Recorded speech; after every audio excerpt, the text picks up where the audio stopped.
Got ourselves some action this morning.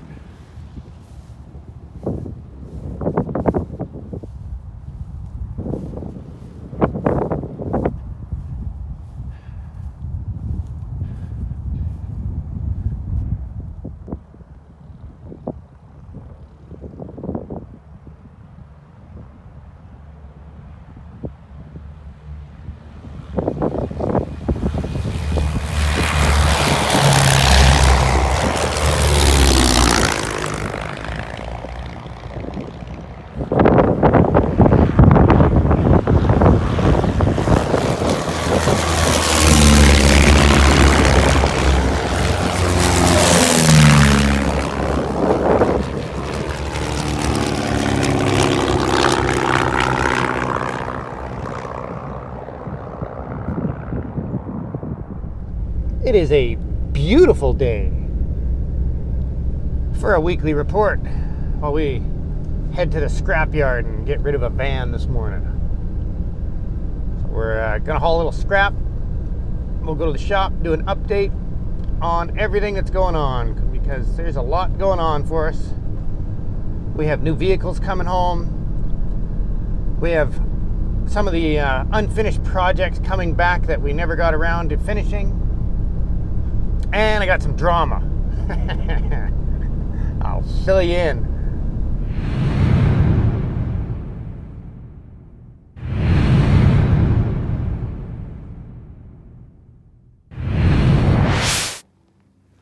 Another van about to leave the yard.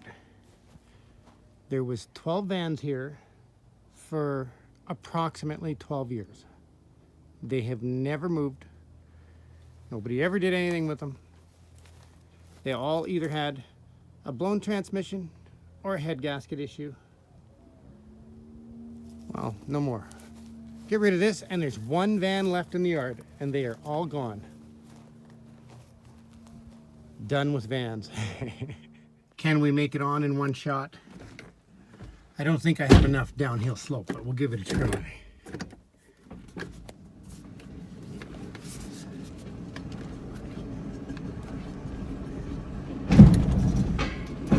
Hey, not bad. We did. Barely got the tires on. All right, I'll winch it on the last 2 feet. Oh man, I can't get out. Going out the back door. Oh man, the handle's broken off. It's one of those days. So quick tip, when you're buying a trailer, the last trailer I had, the fenders were a little bit lower, so the doors cleared the fenders. It was a really nice option to have. And I don't like this. They welded this little piece on here so you can tie it down, but it doesn't allow the ramps to go to the very outside. Yeah, you can set the ramp on it, but it doesn't fit very well because it's shaped for the bar, so it gets stuck there, but you literally lose 4 inches per side. And most of the trucks I load are wider than that. And I don't like where the license plate mounts. It's too low, it gets ripped off all the time. Now, there's 3 tips for trailers if you're considering buying one and you haul cars. All right, let's winch it on. Normally I go in there to get unloaded, but the scrapyard is so full that they are unloading on the power line out here. This is insane. I'll fill you in after I get unloaded what's been going on around here. Honda, is there a BMW? A Durango. Got some motorhomes. Got a Cherokee. A Monte Carlo SS.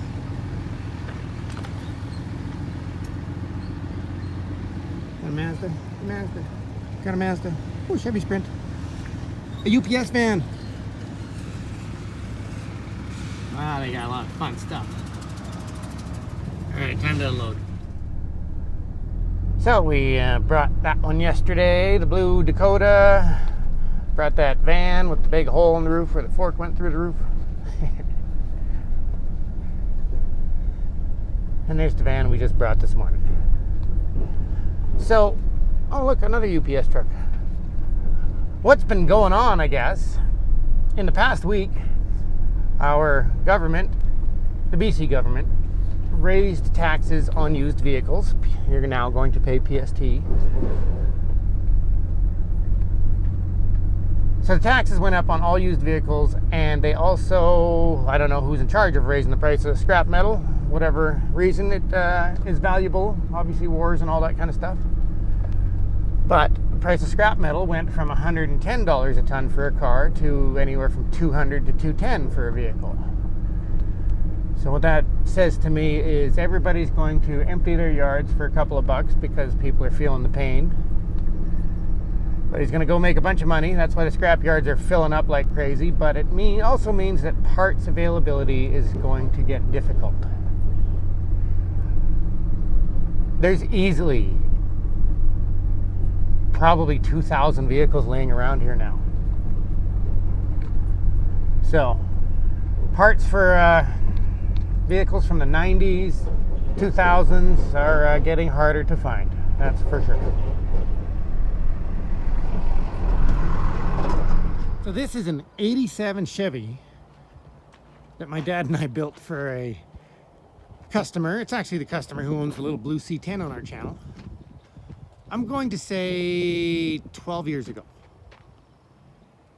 He had 4 trucks and we made 1 out of the 4 and spent almost nothing on it. It has a 305 with half-ton diffs. And he used it for cutting firewood, and this thing has hauled 100 cord of firewood every single year. That's what he does for a living. And this truck is officially worn out. Absolutely everything on it, mechanically, the body, everything is worn out and destroyed. It's very rare you will see me get rid of a square body Chevy, but there's no parts left on that thing I actually need. So, let's get it unloaded.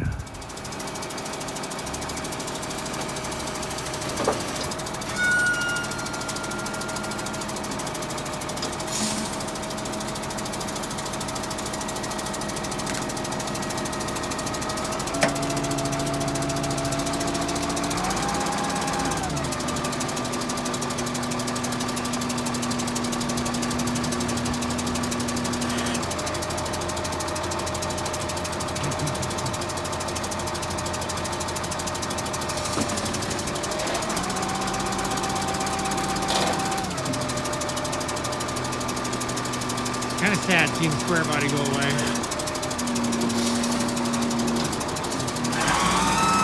Nice square body. I know, the rear bumper looks straight, but it's not.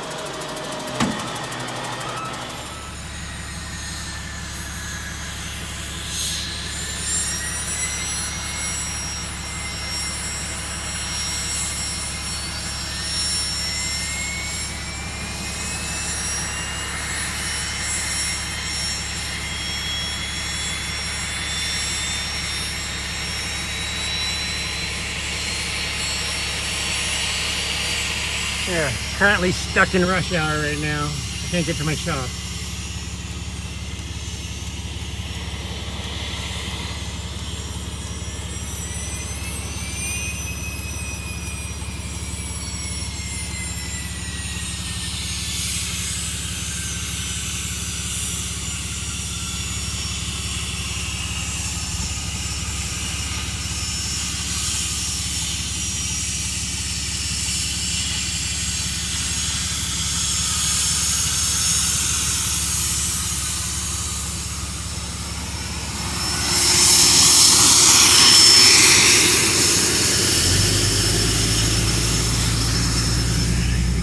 Proceed.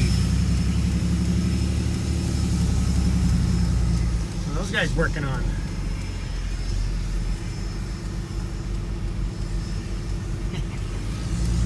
Always lots of fun going on around here.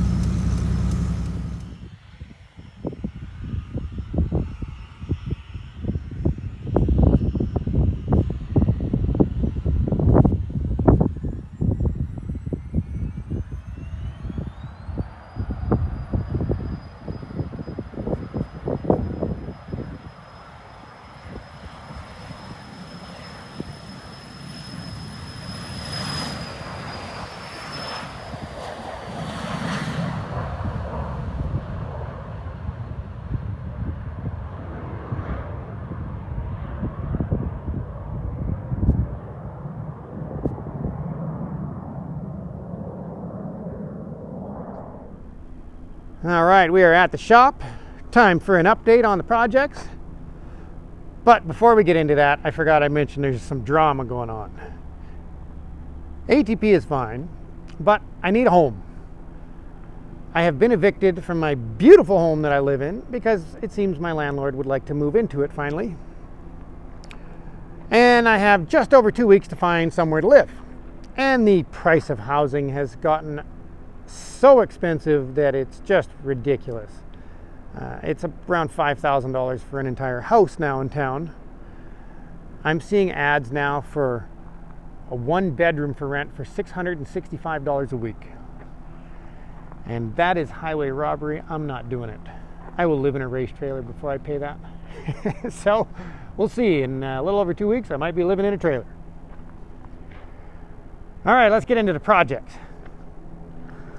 The trailer. We just installed an electric jack that was laying around because I keep wrecking the jacks. And my shoulders and arms are getting tired. So I'm so excited. That's going to make my life so much better. The Subaru is all finished, ready for delivery with new MagnaFlow exhaust and a big boom system. So you guys have a test drive and review video coming out immediately. The 70 GMC. I need to find an overflow tank because I did not realize it was missing, so the radiator leaks. And we just serviced the transmission. And what else? Oh, we have to weld mufflers on. And then the last thing we need to find is lighting. Figure out what the customer would like to see for lighting in this thing. And it's ready to drive. That's exciting. Oh yes, I forgot. Before we go into the shop, we have 3 more vehicles coming home that are all very rare, all very exciting. 2 of them I have been searching for a long time. The very first one, we're going to see if we can fire it up on Monday and drive it home, is something I have wanted since I was a little kid. And it is massive. It is bigger than anything that's ever been in the ATP shop. I'll give you a little hint. It requires a Class 1 license. Oh, I'm so excited. Can't wait to show you guys. And that is Monday morning. I have to go and try and fire that up. So there's my kitty cat. It was sitting in my house on display. That kitty cat spent its life hanging from dealerships. It has 5 hours on it and needs a car rebuild. It has not run since 2005, I think. I just had to get it out of my house because we're packing up the house. The beastly dually, all the fenders, the hood and the doors, all the inners have been painted. So now tomorrow morning it's going into the paint booth and will be in white by the end of the day. And that means next week we can finally start assembly and get all of these parts laying everywhere out of our way. I have so many parts for this truck laying around our shop, it's ridiculous. We've lost a couple parking stalls because of it. Well, yes, the crazy Mercedes. The other side is half polished and 3/4 wet sanded, and still have this side to do. A 61 Biscayne after the weekend should be ready for primer. All the metalwork's almost done. All the metalwork is done. Basically anywhere you see filler on the bottom had to have metal replaced all the way down. All of that was cut out and handmade because we were not going to waste our time trying to order those and waiting months for them. That whole fender had to be cut out and replaced with metal, and behind it was all damaged. And this side's just about finished. All new metal everywhere. Yeah, there was a lot of rust holes in this thing. So it will be in primer by mid next week. And then it leaves until that customer builds up his budget and is ready for the next stage. Which is good because after this one leaves, then it's time to clean up projects that have been laying around. So the 49 Ford pickup will be coming in immediately after the Biscayne pulls out, so we can begin assembly and wiring and try and get that one finished. We have a lot of stuff changing over and leaving finally. And a lot of stuff waiting to come in, as always. So that's it for today, you guys. You guys have a wonderful weekend. It is a long weekend. Friday is Good Friday. Monday is Easter Monday, and that means nothing around here. Those usually mean you can't play with vehicles. So we don't do holidays. Have a wonderful weekend, you guys.